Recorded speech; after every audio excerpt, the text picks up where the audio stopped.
Hello, my sacred ones. I'm Savina, and this is the Sacred Sutra podcast where I break down spiritual concepts so you can understand and integrate them into your everyday life. In today's episode, I wanted to talk about the ego and the role that the ego plays in our life. And in the spiritual community, the ego tends to be villainized a lot, and the ego does play an important role in our human experience. In astrology, the planet that is responsible for ego is the sun. And in my chart, I have the sun in Leo, which is a very natural placement for the sun. And I think Leos have a very good understanding of the benefits of the ego and how you can use the ego for your advantage. And we also have the ability to see how the ego can take us away from our purpose. Leos are seen as naturally confident people, and that's because one of the benefits of the ego is confidence. The ego gives you the confidence to achieve your goals and to get things done in life. And we all have a mission as a soul, and the ego helps you accomplish that mission while you are on earth. The ego is part of the illusion that we have here on earth because it makes us feel separate from each other. But that separateness is actually a necessary thing for us to have on this earth. It's the reason why we can accomplish anything. But it also can be the reason why we hold on to things that we should not hold on to. The soul is part of the collective and part of the universal understanding. And when the soul comes onto earth, there is a separation that happens, and the separation happens through the ego. But that ego also gives you a ton of awareness on what you need to work on in this life. You express your identity through the ego, and we wouldn't feel so unique as beings if it was not for the ego. The ego gets a bad rap when people hold on to their egos and hold on to their identity and cannot see other people's identity as valuable or cannot see another person's point of view. But that same ego can help you identify where you need to do healing work and where you have gone wrong in your life. Most of us, our trauma happened in childhood where we did not have a developed sense of ego and of self, and we got that identity through others, through our caregivers. When we become adults, it's hard for us to pinpoint exactly where we need to do healing work or where the healing work has to come from.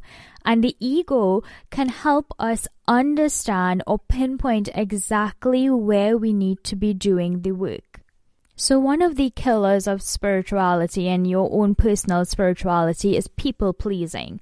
And you see that happening a lot with others where they lose their own sense of self in making other people happy and not really growing themselves because that will make another person unhappy.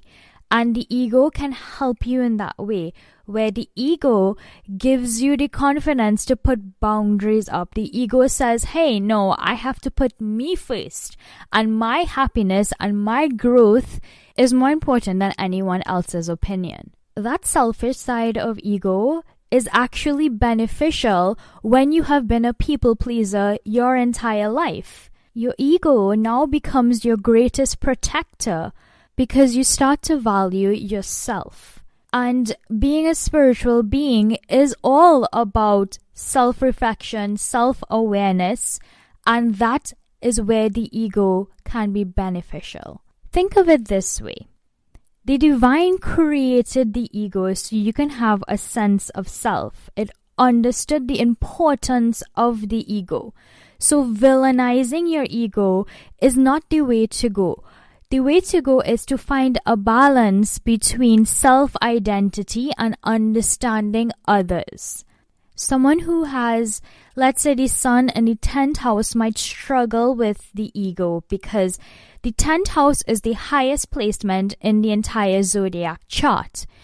So if you have that placement in your chart, the sun is in a very high position, meaning it only sees its life through its own eyes, and it struggles to see life through other people's eyes. And therefore the ego becomes so inflated that it doesn't understand that we are all part of a collective and we're all influencing each other. It's like the sun out at midday. It is blinding and nobody wants to be out in that energy. If you have the sun in that position, you can reflect on your relationship with others, and next time you choose to judge another person, ask yourself, am I just not seeing things from their perspective?